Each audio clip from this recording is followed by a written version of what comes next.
Bonsoir à tous. Ah, celui-ci marche mieux. Merci beaucoup pour votre présence ce soir. Donc, on vous propose la deuxième conférence de l'année 2015-2016 d'Ogmios avec Monsieur Jean-François Julliard. Donc, depuis 2012, vous êtes directeur France de Greenpeace et vous étiez avant cela, entre 2008 et 2012, secrétaire général de Reporters sans frontières. Et aujourd'hui, avec l'appui de son livre Les Veilleurs du ciel, il va nous parler, comme le dit le diaporama, des mouvements éco-citoyens. Je tiens aussi à rajouter en petit détail qu'il était au Bourget pour les négociations de la COP21, donc il pourra éventuellement aussi discuter un peu des événements et des résultats. Donc merci beaucoup à tous pour votre présence. Merci beaucoup à vous également d'avoir accepté aussi gentiment notre invitation. Ça nous fait très plaisir de vous accueillir et je vous souhaite à tous une très bonne conférence.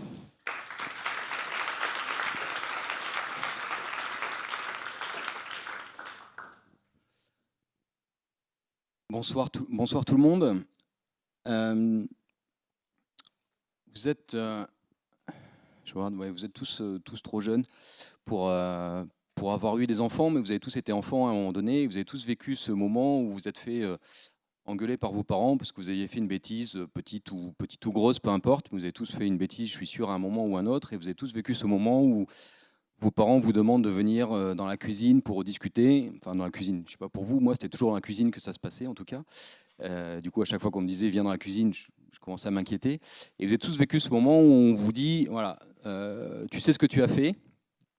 Et là, vous dites oui, premier mensonge, parce que vous avez trop peur que si vous dites ce que vous pensez avoir fait, finalement ce sera peut-être une deuxième bêtise et que ce n'est pas celle-là à laquelle vos parents pensent, donc vous dites oui. Généralement, la deuxième question des parents qui vient après, c'est tu promets que tu ne le feras plus. Bien sûr, vous dites oui aussi, deuxième mensonge. Et la troisième, en général, non pas question, mais commentaire de vos parents, c'est pense à ton avenir. Pense à ton avenir, pense à ce que tu as fait, et pense à ton avenir et à ce que ça pourra te créer comme problème si tu ne changes pas d'habitude. Alors pourquoi je vous raconte ça pour commencer, parce que c'est un peu loin du sujet. En fait, non. En fait, c'est exactement ce que je viens de vivre à la COP21.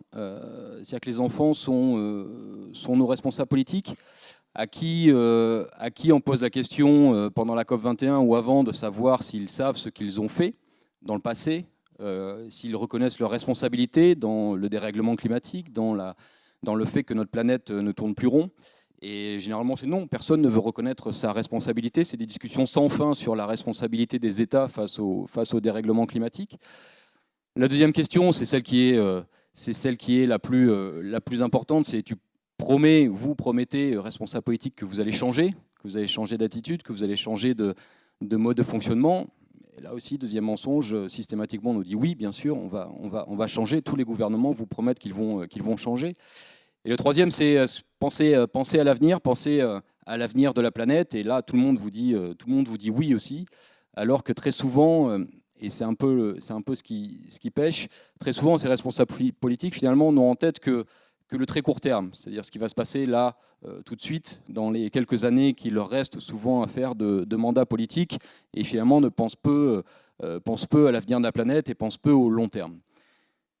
C'est un peu ce que j'ai essayé c'est un peu tout ça que j'ai essayé de décrire dans ce bouquin Les Veilleurs du ciel, où j'ai appelé il y a un chapitre qui s'appelle le bal des hypocrites, parce qu'effectivement la COP, alors celle de l'an dernier à Lima ou celle de cette année à Paris, m'a fait un peu penser à ça. C'est-à-dire qu'une COP, c'est 195 États qui sont rassemblés avec pour objectif de sauver la planète. C'est vraiment ça. Quand vous lisez les objectifs tels qu'ils sont écrits dans les documents officiels des Nations Unies, il s'agit de changer la planète. Et pour changer la planète, on le sait, il faut enclencher une vraie transformation de ce monde. On ne peut pas changer la planète en prenant que des mesurettes, en se contentant de demi-mesures.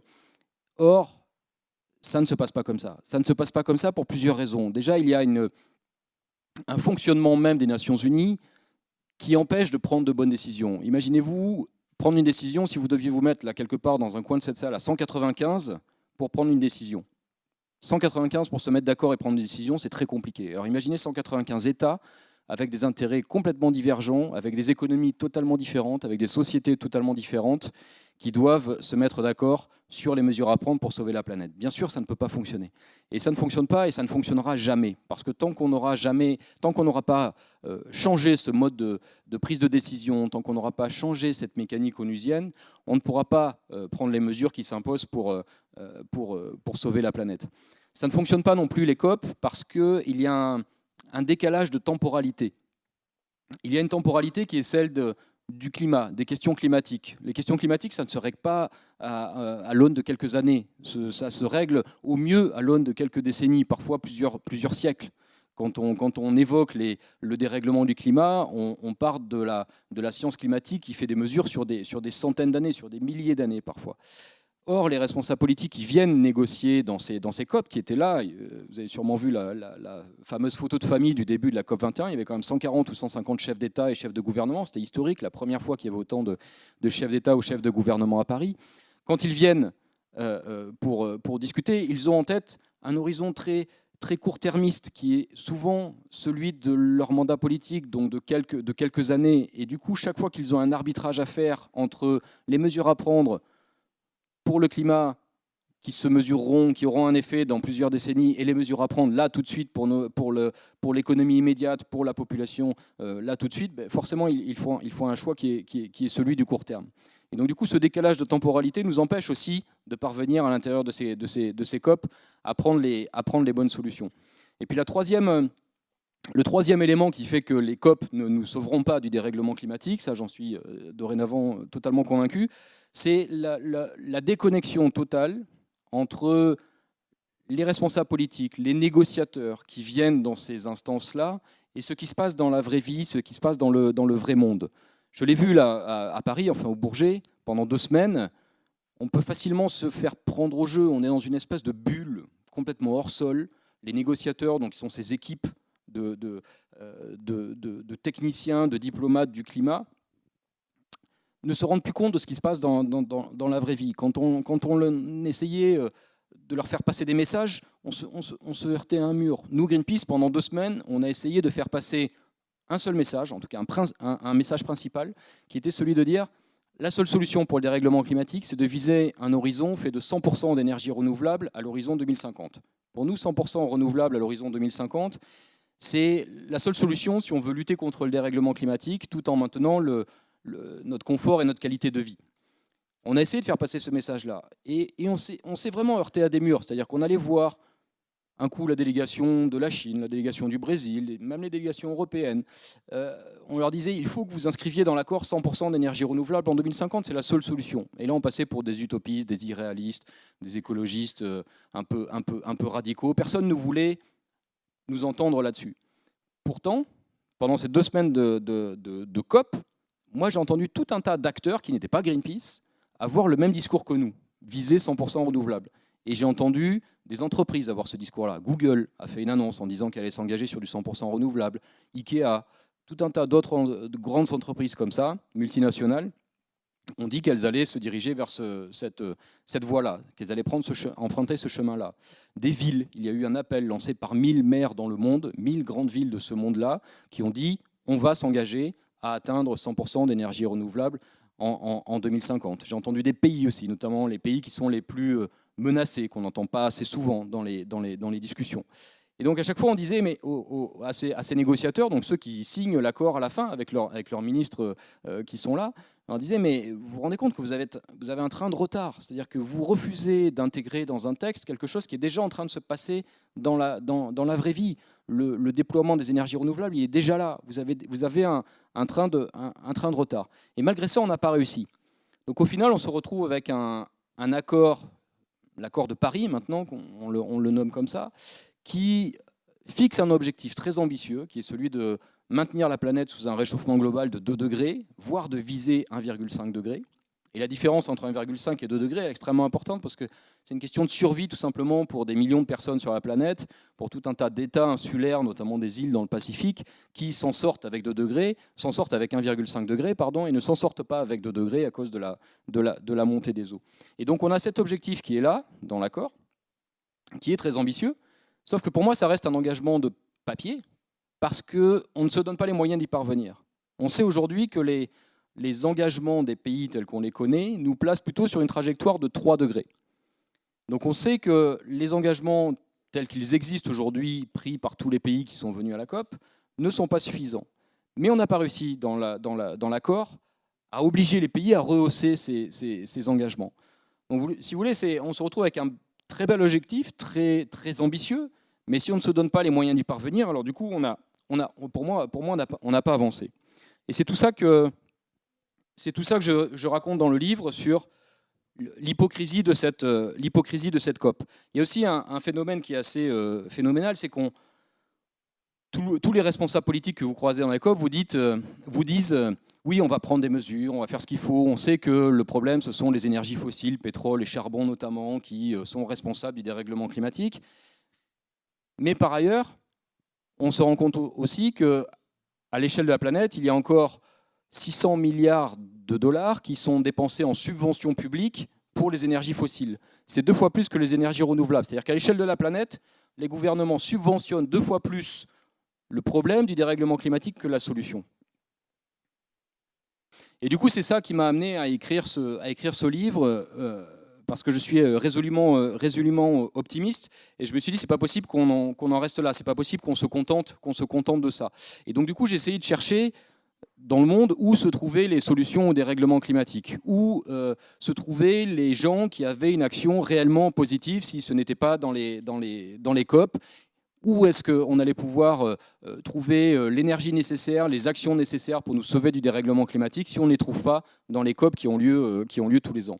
Et donc j'ai commencé à rencontrer des citoyens, tout simplement, qui se sont engagés sur ces questions écologiques, sur ces questions climatiques depuis très longtemps.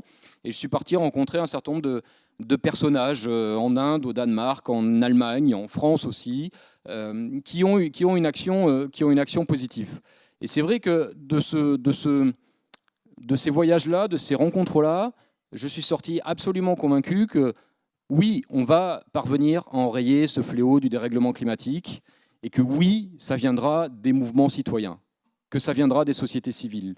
Parce que les sociétés civiles, quoi qu'on en dise, avancent plus rapidement que les responsables politiques. Et qu'à un moment donné, les responsables politiques n'auront pas d'autre choix que d'accompagner ces mouvements-là. S'ils ne parviennent pas à les initier, et ils n'y parviennent pas, ça fait plus de 20 ans qu'il y a des COP tous les ans, plus de 20 ans qu'on échoue, s'ils ne parviennent pas à initier, à impulser ces mouvements-là, à un moment donné, ils n'auront pas d'autre choix que de les accompagner, que de les soutenir, parce que ces mouvements-là seront déjà en marche.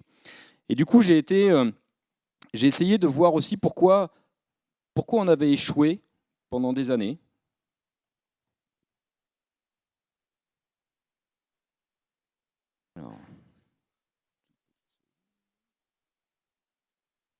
Voilà, j'ai essayé de voir pourquoi on avait échoué depuis des années à impulser ça, justement.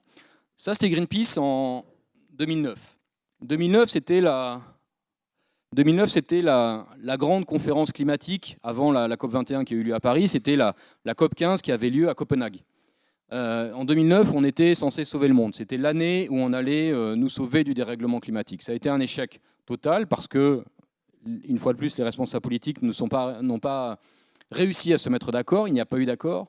Mais à l'époque, on était assez impuissant en termes de mobilisation. On était nus, c'est le cas de le dire, face à cet enjeu-là. C'est-à-dire que notre seule capacité, quand je dis nous, c'est Greenpeace, mais c'est aussi toute la société civile qui était mobilisée à l'époque, toutes les associations, tout un tas de mouvements, environnementaux ou pas.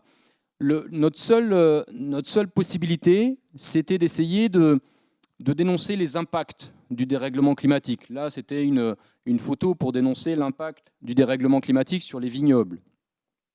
On essayait d'expliquer ce qu'allait être le monde dans quelques années, à quel point le monde allait changer, à quel point il était urgent d'agir, à quel point on risquait de perturber fondamentalement des écosystèmes, de mettre à mal notre alimentation, de mettre à mal notre accès à l'eau potable, de raconter les glaciers qui fondent. On a fait plein d'actions à l'époque pour essayer de raconter ce qu'allait être le monde dans 30, 40, 50 ans, un siècle ou deux, si on ne faisait rien face à l'urgence du dérèglement climatique. Mais du coup, ce discours qui était assez apocalyptique, quelque part, ne passait pas très bien. Ne passait pas très bien parce qu'il n'était pas il n'était pas forcément très bien compris. Il y avait des gens qui refusaient face à l'ampleur de ce phénomène, qui refusaient de le voir, qui nous disaient non, mais c'est pas vrai, ça ne va pas se passer comme ça.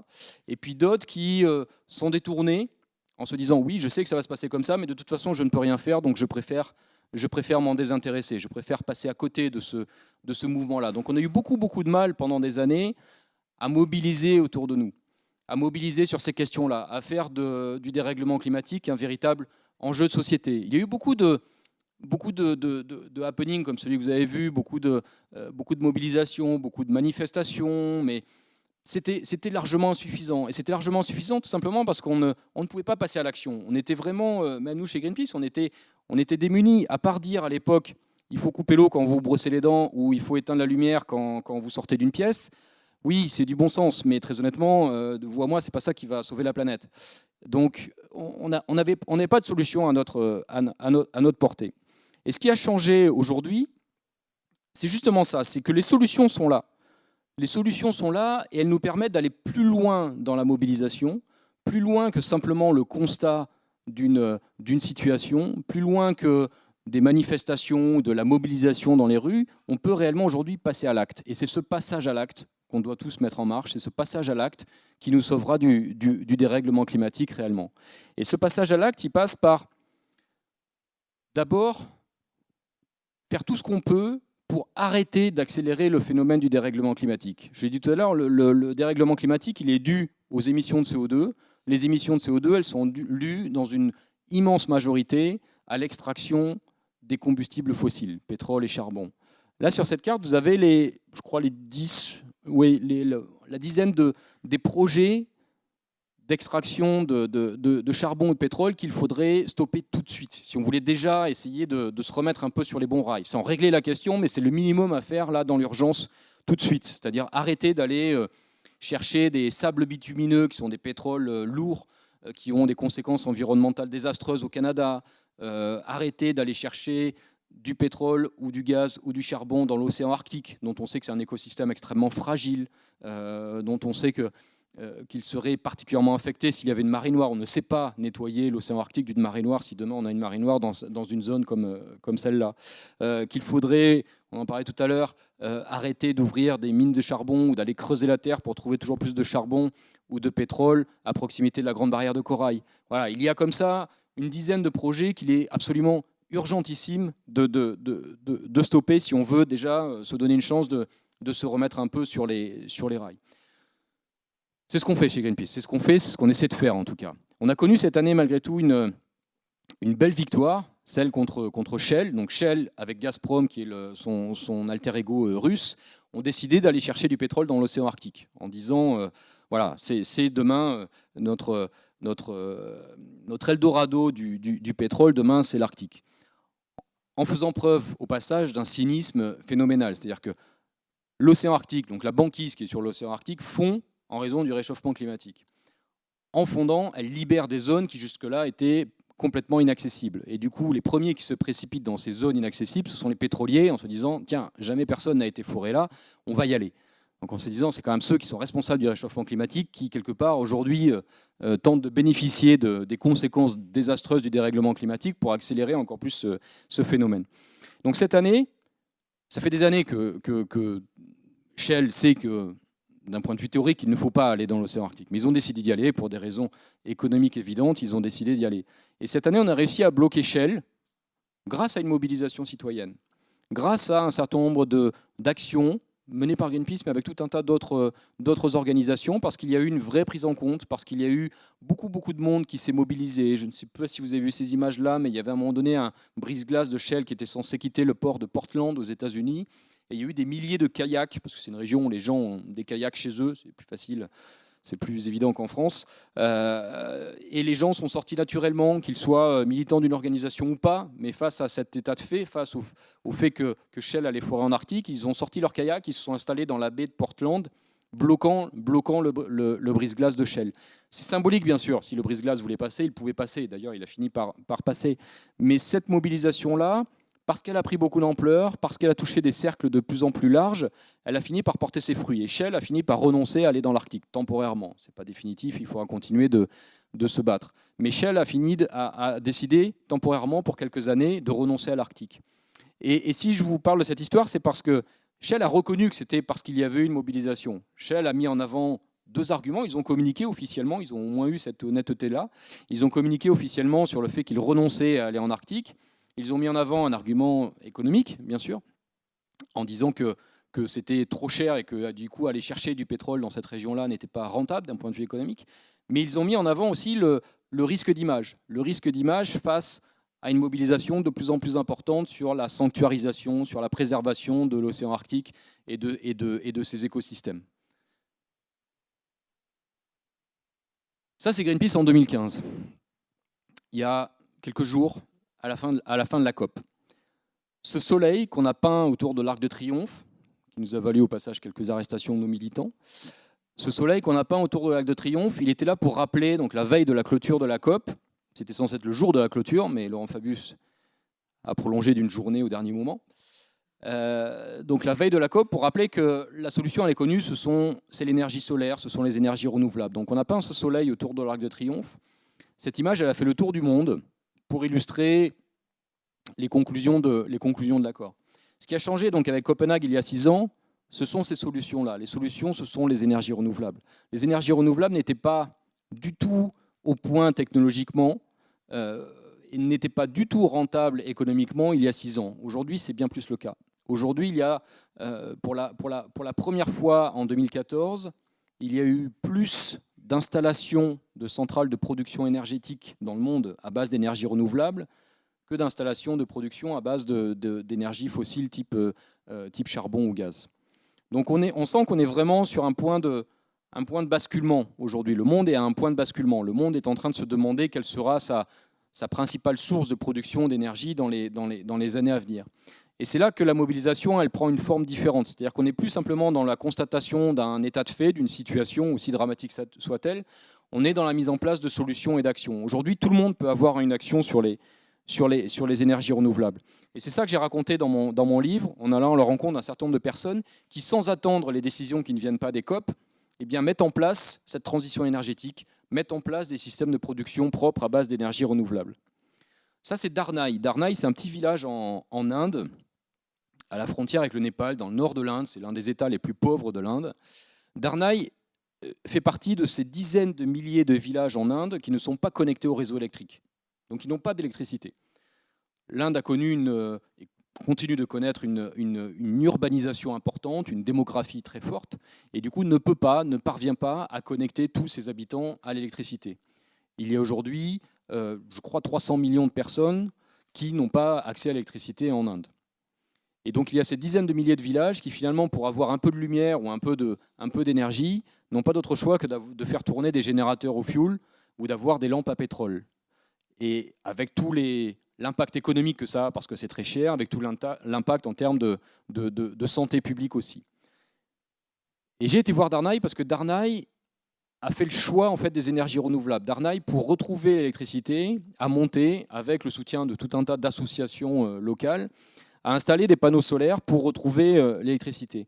Et ils ont installé un mini-réseau. Donc maintenant, il y a un mini-réseau électrique de production d'électricité à base d'énergie solaire qui fonctionne dans ce petit village-là. Et ramener l'électricité dans un village, c'est bien sûr ramener de la lumière, mais c'est aussi ramener du développement économique. Parce que dans un village comme Darnai, c'est 3000 habitants, il y a quelques échoppes, quelques boutiques. Sans électricité, elles ne fonctionnent pas dès que la nuit tombe. Et dans ces régions-là, la nuit tombe tôt. Et quand elle est là, dans une région où il n'y a pas la moindre ville à moins de 60 ou 80 km, quand la nuit tombe, c'est le noir absolu.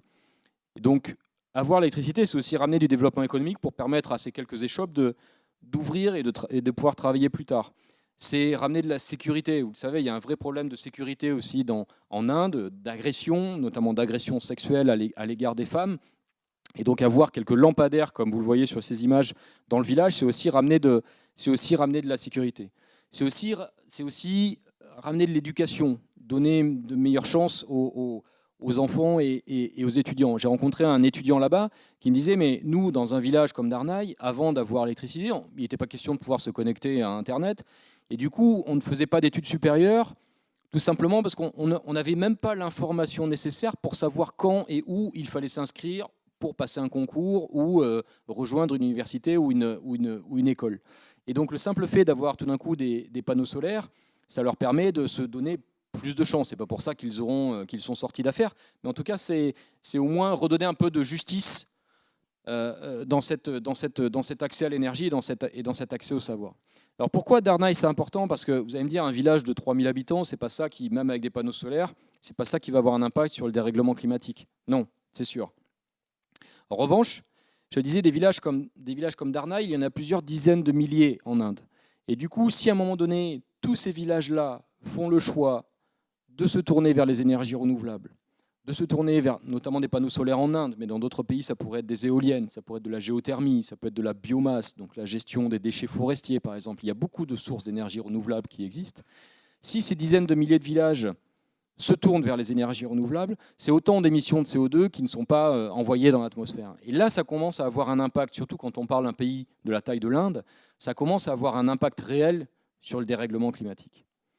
Et donc pour moi, la solution, elle est là aujourd'hui, bien plus que dans les COP. Elle est dans la mise en système de toutes ces initiatives dans le monde. Là, c'est une seule en exemple, mais elle est dans la mise en système de toutes ces initiatives dans le monde, dans la mise en réseau de toutes ces initiatives qui, mises bout à bout, ont un impact réel sur le dérèglement climatique.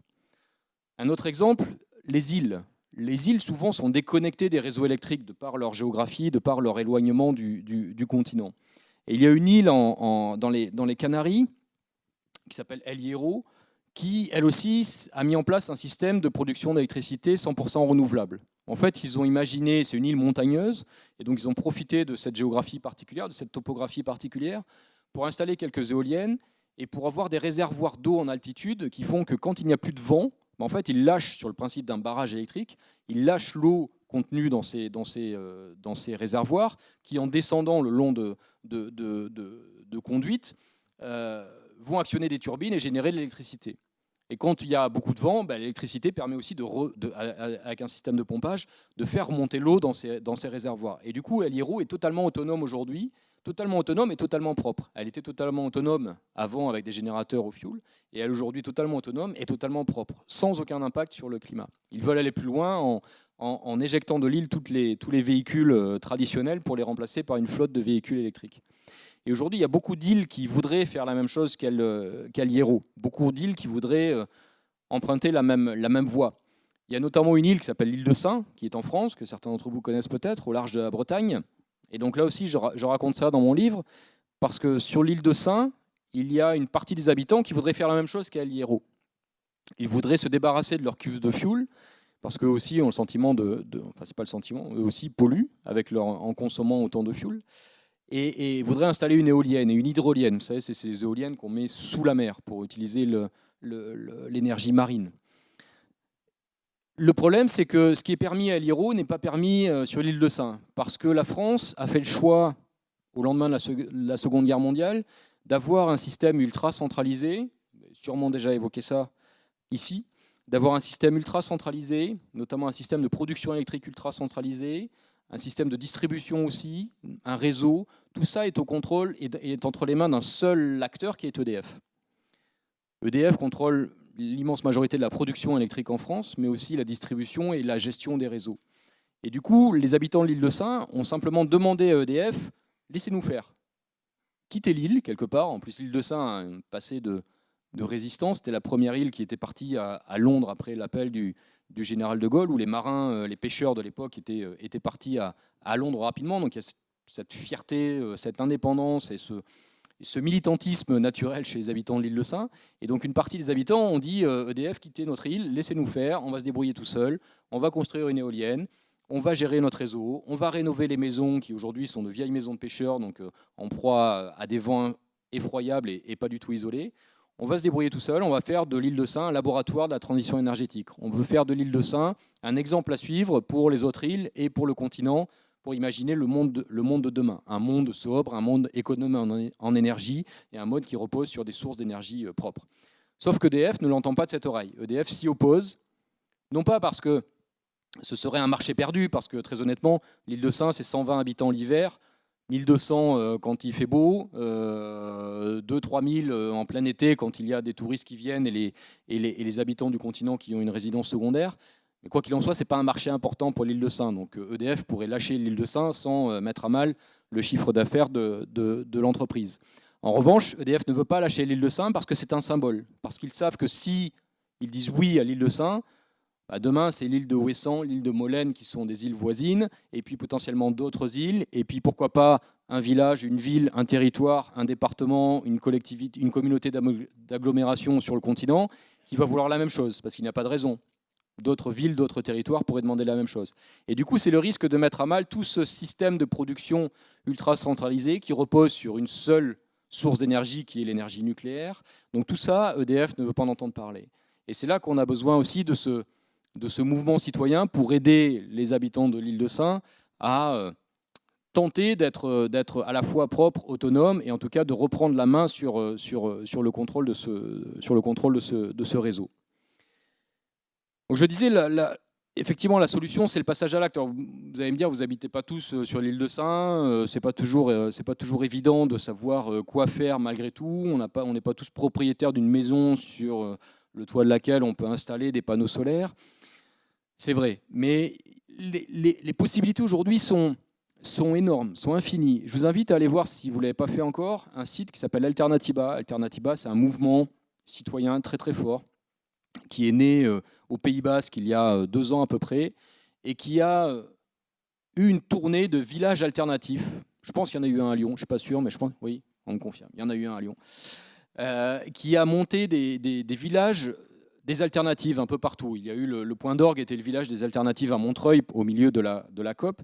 Et donc sur leur site, vous trouvez tout un tas de solutions alternatives qui, à la fois, nous permettent de faire des économies, d'emprunter d'autres choix, d'autres modes de consommation, d'autres modes de production, d'autres modes d'alimentation. Et donc ils proposent des alternatives au modèle dominant, ces alternatives étant toutes, par ailleurs, bonnes pour le climat. Donc allez y faire un tour, vous verrez, vous apprendrez plein de choses et ça va vous donner plein d'idées. Il y a beaucoup de choses que les gens peuvent faire. Il y a aujourd'hui une question qui est déterminante, c'est la question de la finance et de l'épargne. Vous n'êtes pas encore suffisamment riche pour épargner, mais si c'est le cas, tant mieux pour vous déjà. Et en revanche, dans le choix de votre épargne, il y a aujourd'hui de l'épargne qui est possible tout en étant bonne pour le climat. Souvent, quand on épargnait son argent, on ne savait pas ce qui était fait de son argent. Aujourd'hui, il y a le choix d'épargner tout en permettant de mener des actions qui sont bonnes pour le climat. Il y a par exemple un fonds d'épargne qui s'appelle Énergie partagée ou Énergie citoyenne. Il y en a plusieurs sur lesquels vous pouvez investir, c'est ça, de l'argent qui va permettre de développer des projets d'énergie renouvelable. Donc on a aujourd'hui le choix, quand on a de l'argent épargné, de l'orienter vers des projets bons pour le climat. Donc ça, c'est vraiment quelque chose qui est nouveau, qu'on ne pouvait pas faire il y a quelques années. Et aujourd'hui, croyez-moi que c'est déterminant et que ça fait très très peur, et que ça fait très très peur aux banques. Vous pouvez aussi, en parlant des banques, vous pouvez aussi choisir votre banque. Là, même sans avoir beaucoup d'argent, vous pouvez quand même choisir votre banque. Et ça aussi, croyez-moi, ça fait très très peur aux banques. C'est-à-dire qu'il y a des banques à éviter. Pour ne pas le citer, BNP Paribas, Société Générale. Je suis sûr qu'il y en a certains d'entre vous qui ont des comptes là-bas. Quittez-les tout de suite. La BNP, la Société Générale, finance des projets de centrales à charbon, finance des projets de centrales nucléaires, finance des projets qui sont absolument néfastes pour le climat. Et aujourd'hui, à l'inverse, il y a des banques comme le Crédit Coopératif, la Nef, mais il y en a d'autres, renseignez-vous, vous allez trouver les informations facilement, qui, elles, s'engagent à ne pas investir dans des projets qui sont néfastes pour le climat et l'environnement. Donc ça aussi, ça fait partie des outils qu'on peut mettre en place aujourd'hui, chacun à son échelle, et qui, là aussi, mise en système, mise en réseau, commence à avoir un effet d'échelle qui a un impact sur le dérèglement climatique. Il y a aussi une autre action qui est extrêmement importante. Je viens de vous raconter l'île de Sein et cette bataille entre ces citoyens qui veulent changer leur île et EDF. Aujourd'hui, en France, on peut quitter EDF quand on est client. Peu de gens le savent, encore moins le font.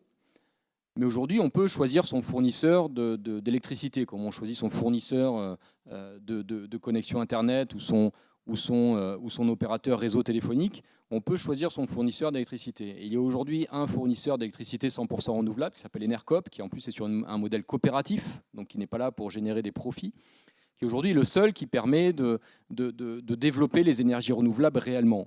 Donc ça aussi, vous pouvez tous le faire. Quitter EDF et vous abonner à Enercop.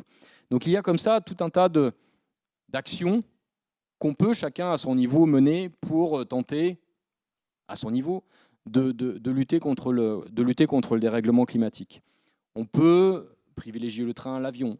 Voilà, il y a des choses comme ça qui ont un impact réel. La dernière chose, c'est peut-être la plus délicate en France, c'est qu'aujourd'hui, on en parle peu aussi, en tout cas pas suffisamment, c'est l'impact de l'élevage sur la question du dérèglement climatique, l'impact de l'alimentation sur le dérèglement climatique.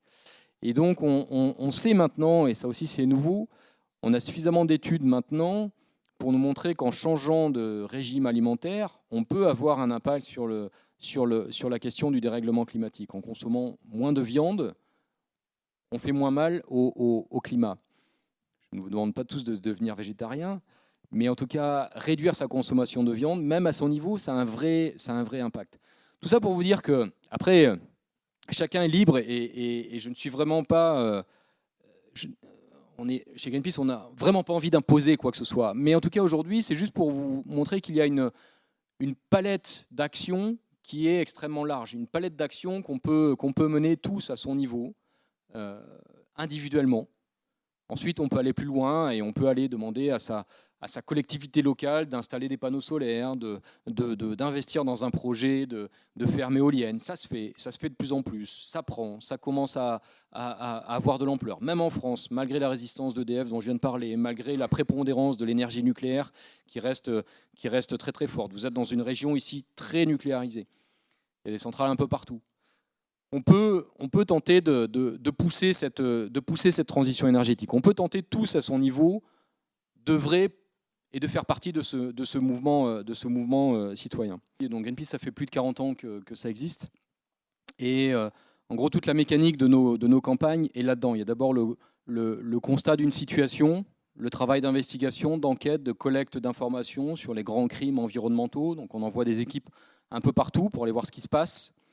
Ensuite, il y a de la documentation qui est faite, c'est-à-dire la documentation à travers du recueil de témoignages, de la prise d'images. Donc on travaille beaucoup chez Greenpeace sur l'image, donc photos, vidéos. On va ramener toute cette documentation-là, tout ce matériau-là.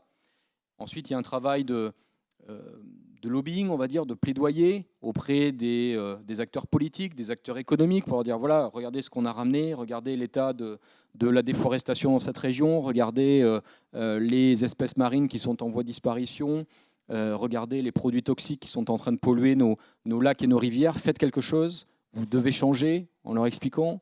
Et puis si ça ne suffit pas, eh bien, il y a le passage à l'acte, le passage à l'action. Alors, chez Greenpeace, on a choisi un mode d'action radical qui passe par l'interposition physique de nos militants parfois. Vous avez vu ces images-là, soit en accrochant des banderoles, soit avec nos Zodiacs pour essayer de bloquer un bateau.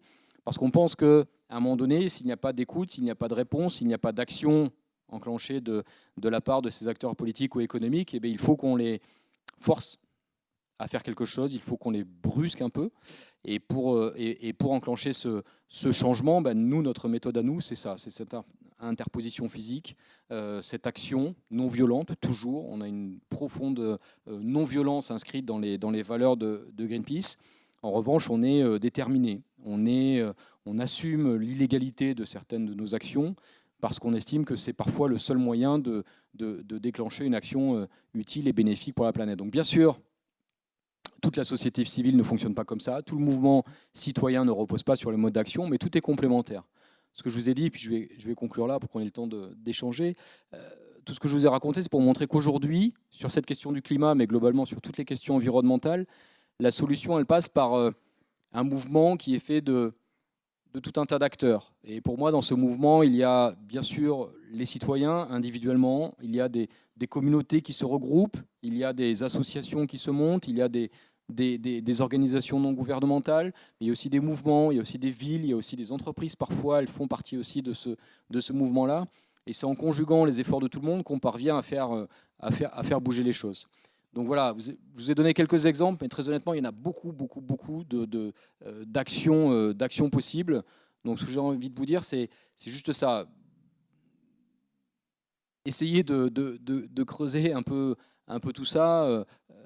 Tout le monde n'a pas envie de rejoindre Greenpeace, et je ne vous demande pas de rejoindre Greenpeace. Tout le monde n'a pas envie de grimper sur un bâtiment ou de s'enchaîner à un bateau. Mais les actions sont très variées et tout est possible. Dans tous les cas, ce qui est important, c'est ce passage à l'acte. Ne restez juste pas témoin de cet état de fait, passez à l'action.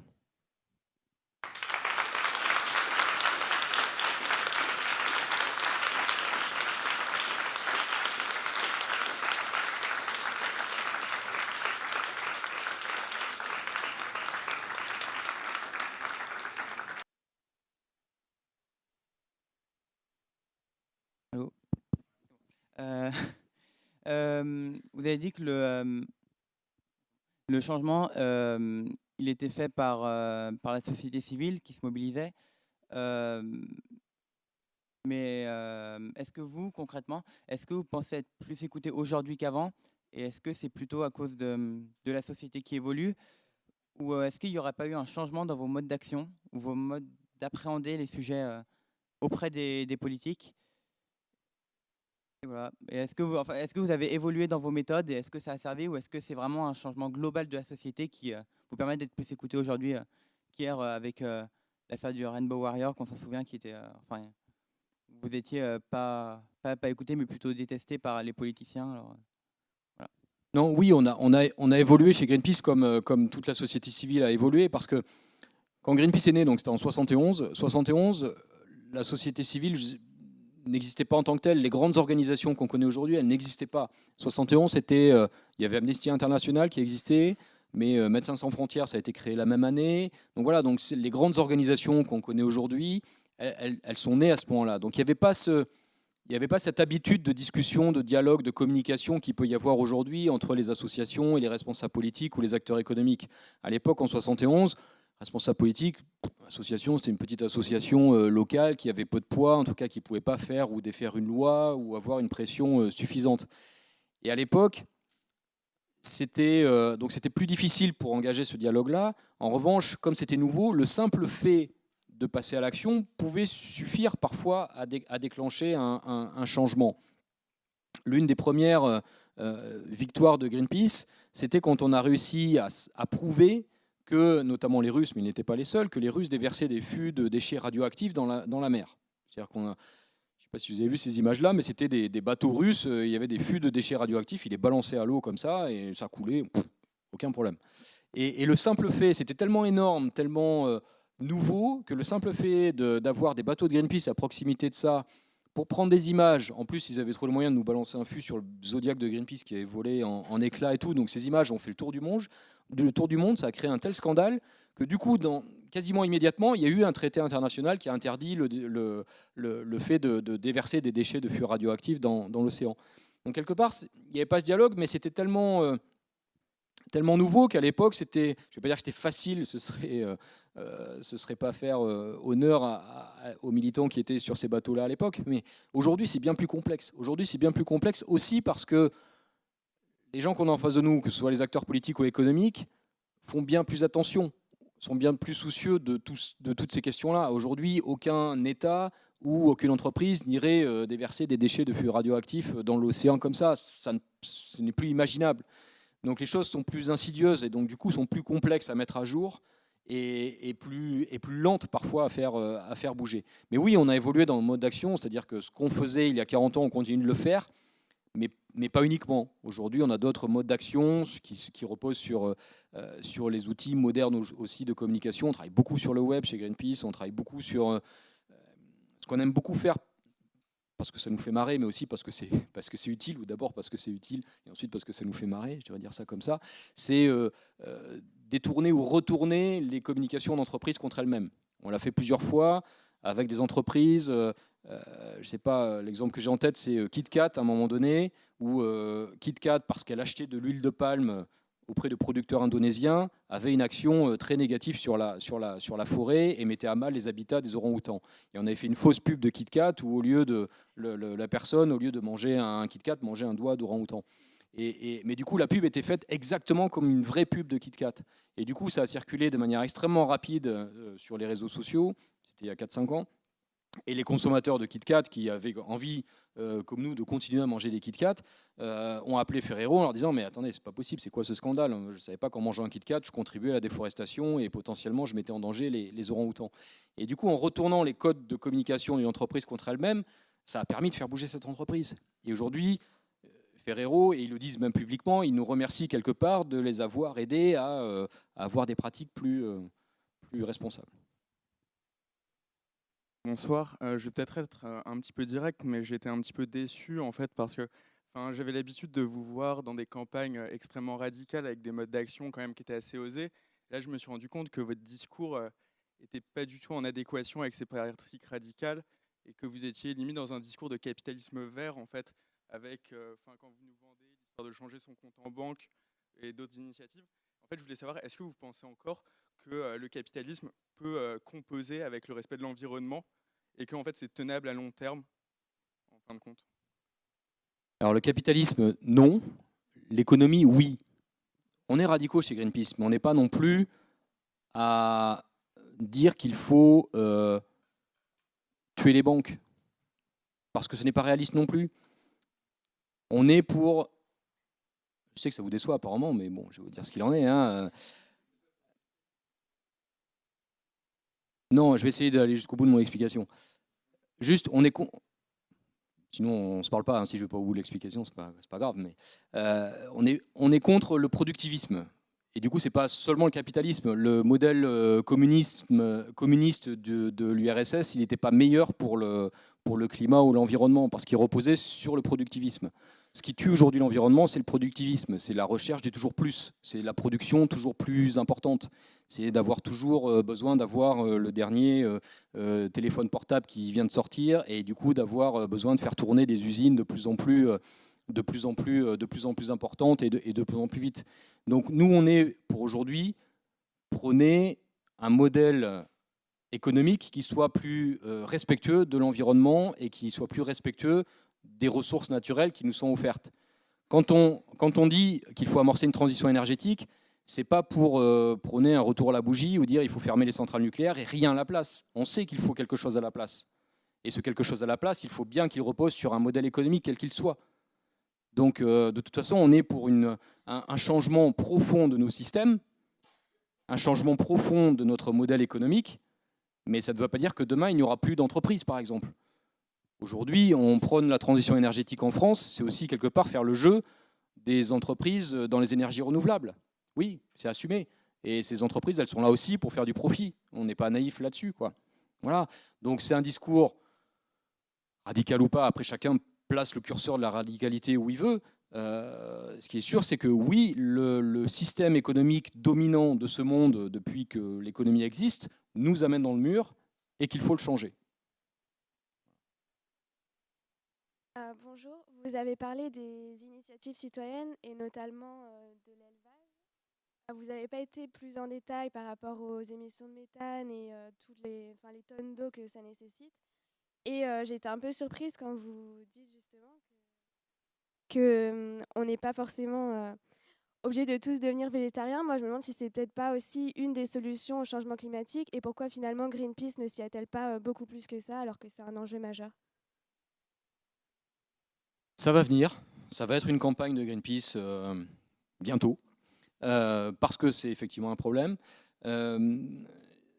Oui, en fait, Greenpeace n'appellera jamais le monde à devenir végétarien, parce que ça pose d'autres problèmes. C'est-à-dire que devenir végétarien en France, c'est bien, devenir végétarien dans d'autres pays où les gens n'ont pas suffisamment de protéines végétales à disposition et tout, c'est compliqué, ça pose d'autres problèmes sur la question de la sécurité alimentaire.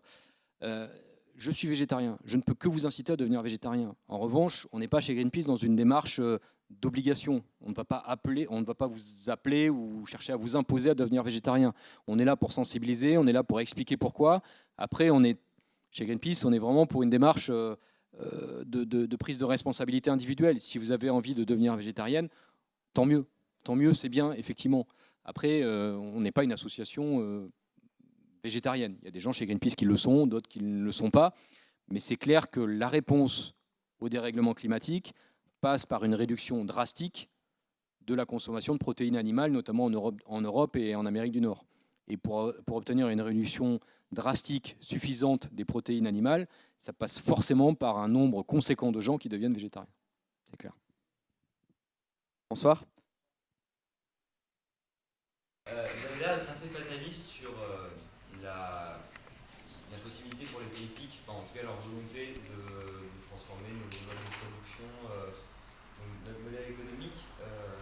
Ma question est assez simple par conséquent, c'est pourquoi est-ce que vous continuez à faire du lobbyisme, du lobbying politique? Pourquoi est-ce que vous êtes allé à la COP21? Pourquoi vous continuez à parler avec les politiques, en tout cas à l'échelle nationale ou internationale? Pourquoi est-ce que si vous avez l'impression que les choses changent au niveau local et dans la société civile, même si d'ailleurs tout à l'heure vous avez, je trouve, fait une définition un petit peu réductrice de la société civile, parce que en la réduisant à des ONG, alors, ça me paraîtra un petit peu plus large que ça, pourquoi est-ce que vous ne concentrez pas cette énergie et ces moyens à l'accompagnement de projets locaux, citoyens? Très bonne question qu'on s'est posée plein de fois chez Greenpeace, et notamment sur la participation à la COP. Effectivement, il y avait très honnêtement chez Greenpeace des gens qui souhaitaient qu'on n'y aille pas du tout, en disant de toute façon on sait que les réponses, que les actions ne seront pas prises là, donc n'y allons pas. On n'a pas fait ce choix-là parce que malgré tout, on pense qu'on a encore des choses à gagner dans la sensibilisation et l'explication. On pense qu'il y a malgré tout un certain nombre de pays qui ont besoin qu'on soit là pour les soutenir, pour les accompagner dans ces démarches-là. Donc ça veut dire qu'on n'est peut-être pas fataliste au point de dire la politique ne compte plus du tout. En revanche, c'est certain qu'on a le sentiment que ce n'est pas suffisant. Et ce que j'ai essayé d'expliquer tout à l'heure, c'est que je ne dis pas que je ne crois plus du tout dans l'action politique. En revanche, je ne crois plus dans l'action politique pour impulser le changement. Je crois que l'action politique, elle vient aujourd'hui pour accompagner un changement. Ce que j'aurais aimé, moi, parce qu'effectivement, in fine, on a quand même décidé d'aller dans cette COP, c'est que ce qu'on souhaitait, c'était que cette COP, et les responsables politiques qui y soient, finalement, donnent un coup d'accélérateur à tout ce mouvement citoyen dont j'ai parlé. Parce que ça, ils en avaient la possibilité. C'est-à-dire que l'action politique aujourd'hui, à travers ces négociations internationales, elle peut à un moment donné, malgré tout, décider de fixer un cadre réglementaire à travers des réglementations, un traité, qui va donner un coup d'accélérateur à ce mouvement-là pour le climat. Mais ils n'ont pas fait ça. Ils n'ont pas fait ça, effectivement. Et la société civile, non, je suis d'accord avec vous, mais je ne crois pas avoir dit que la société civile se réduisait aux ONG. La société civile, c'est bien plus vaste, ça c'est clair. La société civile, c'est tous les citoyens, qu'ils soient membres d'ONG ou pas, c'est tout un tas de mouvements aujourd'hui.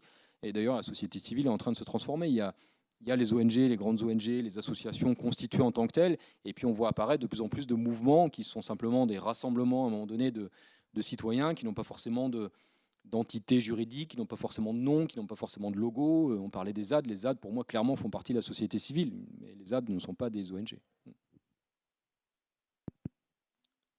Bonsoir. Je vais retrouver une thématique qu'on a abordée brièvement auparavant. Pourquoi, selon vous, en dehors de quelques groupes présents pour défendre leurs intérêts, une vision productiviste et industrielle, l'agriculture et notamment l'élevage intensif était le grand absent de la COP21? Parce que c'est pas un sujet qui est sur la table, et pour le coup, c'est une responsabilité collective. Vous me posiez la question pourquoi Greenpeace ne travaille pas là-dessus. Oui, c'est vrai, Greenpeace devrait travailler plus dessus. J'espère qu'on va travailler plus dessus au cours des prochaines années et rapidement. Cette COP, pas que celle-ci, mais celle-ci particulièrement, était réduite à la question de la transition énergétique. Et c'est vrai qu'on a beaucoup parlé de la sortie des fossiles et du développement des renouvelables, parce qu'aujourd'hui, on a le sentiment qu'on est, comme je disais, à un point de basculement là-dessus et que ça, c'est gagnable. Et que du coup, on a le sentiment, en tout cas nous, c'est Greenpeace, c'est comme ça qu'on fonctionne, qu'il faut s'assurer que cette victoire est en train de se passer pour s'attaquer au prochain défi. Mais c'est certain qu'il y a aussi la question de la forêt. Si on n'arrive pas à stopper la déforestation, on aura beau passer aux renouvelables, on ne réglera pas le problème parce que les émissions de CO2, de toute façon, elles sont déjà là. Il y a la question de la protection des océans. Il y a beaucoup de campagnes qui méritent d'être menées, beaucoup d'enjeux pour parvenir à régler cette question de la crise climatique. Mais c'est vrai que la question de l'agriculture est encore peu à l'agenda. Pour la première fois à Greenpeace, on a lancé depuis l'an dernier une campagne sur l'agriculture écologique pour essayer de dire, un peu de la même manière que ce que j'ai expliqué sur le modèle énergétique qui va dans le mur, il y a un modèle agricole qui va dans le mur, il faut changer et se diriger vers une agriculture écologique avec des unités de production qui sont beaucoup plus petites, sans pesticides, sans OGM bien sûr, et tout ça. Et c'est quelque chose de nouveau qu'on va essayer d'installer de plus en plus dans le débat public. Mais c'est très compliqué, ça va prendre du temps, très honnêtement, particulièrement en France. Il y a de la même manière qu'il y a un verrouillage autour du nucléaire, il y a un verrouillage autour d'un modèle agricole dominant, industriel, monoculture, défendu par tout un tas d'acteurs économiques, défendu par le gouvernement, défendu par un syndicat ultra-majoritaire qui est la FNSEA et qui dicte sa loi totalement sur les questions agricoles en France. Donc il y a du boulot, il y a des acteurs de l'autre côté aussi, il y a de plus en plus d'agriculteurs qui sont les premiers concernés, qui se posent la question de leurs pratiques agricoles, de se tourner vers le bio, vers d'autres modèles. Il y a la Confédération paysanne, il y a beaucoup d'acteurs qui essaient de faire bouger les lignes, mais c'est très compliqué.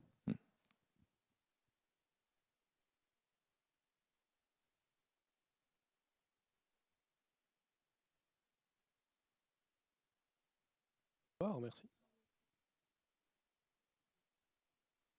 Donc, je voulais vous poser quelques questions à propos du tout début de votre intervention, en fait. Sur le reste, votre argumentaire est celui de Greenpeace, et c'est bien de pouvoir le présenter à la jeune génération, puisque c'est elle qui, au final, pourra le promouvoir par la suite. En revanche, pour vous renvoyer une question sur la COP21, j'avais une question à vous poser, c'est comment est-ce que vous en étiez arrivé à cet objectif du 100% renouvelable d'ici 2050 ? Parce qu'au final, sans avoir la volonté de changer la société, si vous proposez une transition vers des énergies renouvelables, l'augmentation des coûts de l'énergie va amener de fait un changement dans la société. Je ne vais pas rentrer dans les détails techniques, mais quand on multiplie le prix de l'électricité par 3, voire par 10, en fonction des types d'énergie, il y a de la même manière qu'un problème de sécurité alimentaire, un problème de sécurité énergétique qui risque de se poser. Et pour aller au fond de ma question, est-ce qu'au final, ces mesures qui sont nécessaires pour une écologie globale ne s'inscrivent pas plus dans un mouvement de transition de société vers une société qui elle-même est plus sobre et non pas juste vers l'inscription dans un modèle actuel ? Non, mais alors, peut-être que je n'ai pas été assez clair, mais bien sûr que si on veut parvenir aux 100% d'énergie renouvelable, ça passe par un bouleversement profond de nos sociétés, ça passe par d'autres choix de société, ça c'est certain. L'idée n'est pas juste de fermer des centrales nucléaires et de les remplacer par des fermes éoliennes ou des dizaines de milliers de panneaux solaires installés, sans rien changer à nos modes de consommation, sans rien changer à nos modes de vie. Non, bien sûr que ça passe par un bouleversement profond. Bien sûr que ça passe par une société plus sobre, plus économe. En fait, on a développé, avec un institut de recherche allemand, un scénario de transition énergétique qui nous amène à ce 100% renouvelable en 2050. Pour vous faire passer ça, ça explique aussi que ce n'est atteignable qu'en réduisant drastiquement notre consommation d'énergie. Mais on sait aujourd'hui qu'on peut le faire. On sait aujourd'hui parce qu'il y a un gaspillage, de la même manière qu'il y a un gaspillage alimentaire, il y a un gaspillage énergétique qui est assez phénoménal. Chez nous, dans nos maisons, dans nos modes de transport, dans les processus industriels, dans la vie de tous les jours. Il y a beaucoup de choses qu'on pourrait faire sans dépenser autant d'énergie, sans dépenser d'énergie du tout. Par exemple, on n'a pas parlé ce soir, mais il y a tellement de sujets, on pourrait y passer la nuit, on n'a pas parlé du transport. Il y a une vraie révolution des transports à accomplir, notamment dans les villes, parce que c'est un vrai problème en ville, mais pas que. Mais en tout cas, pour les transports courts, il y a une vraie révolution du transport à faire dans les villes françaises. Ça, c'est certain. Donc 100% d'énergie renouvelable en 2050, c'est la solution, mais ce n'est possible que si on change vraiment les choses. Ce n'est pas simplement une question de fermer une centrale et la remplacer par une autre source de production d'énergie. Bonsoir. Alors moi j'ai deux questions. Premièrement, vous avez remis en cause le mode de fonctionnement de l'ONU. Et donc selon vous, quelles sont les modifications à mettre en œuvre pour rendre l'ONU plus efficace au niveau des questions écologiques?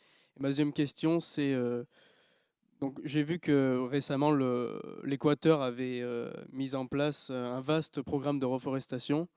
Donc selon vos informations, est-ce qu'il y a d'autres pays dans le monde qui sont susceptibles d'adopter ce modèle-là, de suivre ce modèle-là? Et est-ce qu'il est possible de mettre en place ce modèle-là en Europe? Je vais commencer par la deuxième. Ce modèle-là, non. En revanche, il y a beaucoup d'initiatives positives, beaucoup, pas assez, mais quelques pays qui s'engagent sur des choix de société différents, sur des modes de production d'énergie différents. Le Danemark en était en Europe. Le Danemark a déjà fait le choix du 100% renouvelable à travers l'éolien, lui, parce qu'il dispose d'un potentiel d'éolien phénoménal. En Équateur, ça passe par de la reforestation. Au Costa Rica, ça passe par des barrages électriques, hydroélectriques et des économies d'énergie. Donc il y a beaucoup d'initiatives comme ça qui sont menées plus souvent à l'échelle des villes ou des régions qu'à l'échelle de pays entiers. Mais de toute façon, il faut arrêter de penser qu'il y aura un modèle unique. C'est ce qui nous a conduit dans le mur aussi, de se dire que le pétrole allait servir au développement du monde entier.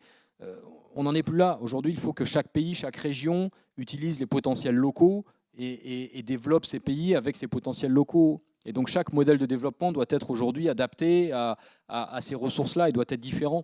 L'Islande a fait le choix de la géothermie, pas parce qu'elle préférait la géothermie, parce qu'elle en a, parce qu'elle a un potentiel géothermique qui lui permet de ne pas consommer du pétrole ou du charbon, par exemple. Donc chacun doit essayer d'initier son propre modèle. Il y a des points de comparaison, il y a des choses qui sont réplicables, mais il ne peut pas y avoir de modèle unique. Et sur les Nations Unies, c'est complexe et honnêtement, ce serait très prétentieux de ma part de dire que j'ai la solution au modèle des Nations Unies. En revanche, ce qui est certain, c'est qu'il y a un constat largement partagé, y compris par des gens au sein des Nations Unies, qu'il faut réinventer ce modèle-là, qu'il faut réinventer les COP, parce que sinon elles ne feront jamais mieux que ce qu'elles ont fait à Paris, c'est-à-dire avoir un accord certes ambitieux, mais qui ne donne pas les moyens d'y parvenir. Donc au final, ça ne changera pas le monde. Je sais que la voie régionale plutôt que la voie universelle est sûrement quelque chose d'intéressant, c'est-à-dire dans le processus de décision des Nations Unies, demander plutôt aux pays de se regrouper en blocs régionaux, c'est ce qu'ils font d'ailleurs au sein des COP, mais de manière informelle, mais d'avoir une décision par bloc régional permet déjà de réduire le nombre d'interlocuteurs et de préparer un peu ces décisions-là. Donc voilà, il y a des possibilités, mais c'est effectivement très complexe et ça va être long à se mettre en place.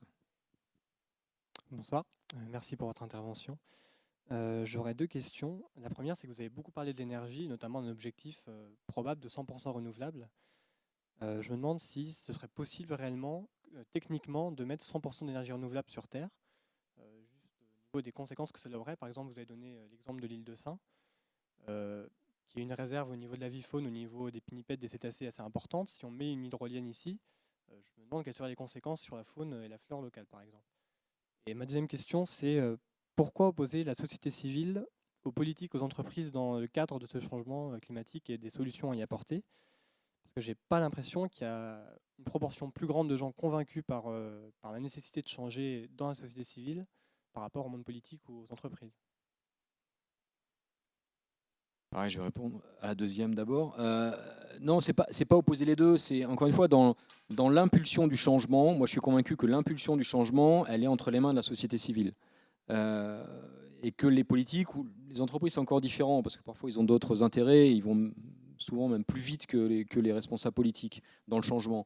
Mais aujourd'hui, ça passe avant tout par des pratiques et des usages. C'est-à-dire que si nous, on change les choses, si nous, on se pose la question du végétarisme, si nous, on commence majoritairement à devenir végétarien, ça va suivre derrière. Mais en revanche, si on attend qu'on nous dise il faut devenir végétarien, ça ne viendra jamais. Ça ne viendra jamais, tout simplement.